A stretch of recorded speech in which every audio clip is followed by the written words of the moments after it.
Ari nga ho pala mga kalinggit ang ginagawa ko kapag nga ho pala rest day.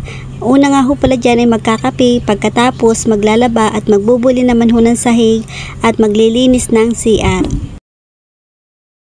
Pagkagising ko nga ho pala dyan mga kalinggit at tanghali na nga ho pala ako nagising. Kapag nga ho pala alam kong wala akong pasok ay tanghali na nga ho pala ako nagising. Ako muna nga ho pala dyan ay magkakape. Pagkatapos ko naman ho dyan magkape, ang isusunod ko naman ho dyan ay maglalaba. Bumili nga ho pala ako ng 2 sunrocks, ari nga ho palang original at yung color safe. Yung original naman ho ay ginagamit ko sa paglilinis ng CR. Ari naman hong color safe ay ginagamit ko paglalaba din sa washing. Kapag nga ho pala ako'y naglalaba din sa washing, ang ginagamit ko nga ho palang powder, ari nga ho palang Ariel at 2 nga ho palang sachet. Ilalagay ko na nga ho pala din tapos maglalagay din nga ho pala ako ng pandecolor.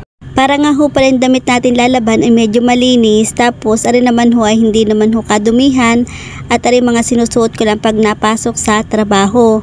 Nung isasaksak ko na nga ho pala mga kalinggit aring washing ay hindi nga ho pala na gana. Natunog nga lang ho pala, yung pala ay nakadrain kaya hindi ho naikot, kainaman na. Kala ko nga ho pala mga kalinggit ay sira na nga ho pala talaga yung washing. Dahil yung saksakan naman ho ay tiniray ko yung rice cooker ay nagana naman ho. Tapos pagdating naman ho din sa washing ay hindi ho nagana. Yung pala talaga ay nakadrain laang, kainaman na. Habang nakasala nga ho pala yung labahin ko sa washing, ako naman ho din ay magbubuli ng sahig. Pinagsabay-sabay ko na nga ho pala yung gawain din sa bahay. Yun nga ho palang pinampupunas ko ho din sa sahig ay meron nga ho palang sabon at nilagyan ko din nga ho pala ng sunrock at para ho medyo mabango-bango ho ring aming sahig. Kaya nga ho pala nilagyan ko ng sabon at sunrock yung aking pinagpupunas ho din sa sahig para ho yung ihi ng mga daga ay mawala ho yung pinakaamoy. At talaga naman pag naamoy ho natin yun ay mapanghinga ho pala. Pagkatapos ko nga ho pala dyan magbuli ng sahig, dahil ari nga ho pala na dryer ko na ring aking labahin, ay isasampay ko naman ho din sa loob ng bahay. Pagkatapos ko nga ho pala maglaba diyan ay maglilinis naman ho ko dyan ng CR. Pasintabi nga ho pala kung kayo nakain at kung kayo ay nanonood ng aking vlog. Bago ko nga ho pala rilinisin mga kalinggit ay binabadan ko na nga ho pala ng sunrocks pati nga ho pala rin mga timba. Para ho pag nilinis ko at binarush ko ay hindi na ho masyadong madikit yung pinaka dumi-dumi ho na rin. Pagkatapos lilinisin ko naman ho rin sahig para ho hindi madulas.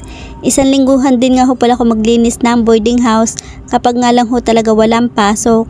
Kasi naman ho nakakapagod din naman ho maglinis ng buong boarding house. Ranas ko din nga ho pala mga kalinggit yung mga nagtatrabaho bilang kasambahay. Hindi nga ho talaga biro yung mga gawaing bahay, lalo na ho kapag solo mo yung mga gawain. Nilinis ko na nga rin ho pala rin timba. Bago ko nga ho pala linisin ay binabadan ko din nga ho pala ng sunrock para nga ho pala yung latak-latak ho na rin timba ay matanggal agad. Biniras ko na nga rin ho pala rin pinakalabas para ho yung mga putik-putik ay matanggal naman ho. Pagkatapos ko naman ho maglinis diyan ay ako nga ho pala ay naligo na at masarap din naman ho sa pakiramdam yung mga gagamitin mo ay malinis na. Pagkatapos ko nga ho pala dyan maligo, ako naman ho din ay magpapahinga at tapos na nga ho pala yung mga gawain ko din sa boarding house. Dahil marami nga ho pala akong ginawa diyan ay napagod nga ho pala si Kalinggit. Ay paano ho, hanggang dito na lang muna yung aking vlog at salamat ho sa inyong panunood. Bukas ho uli, bye bye!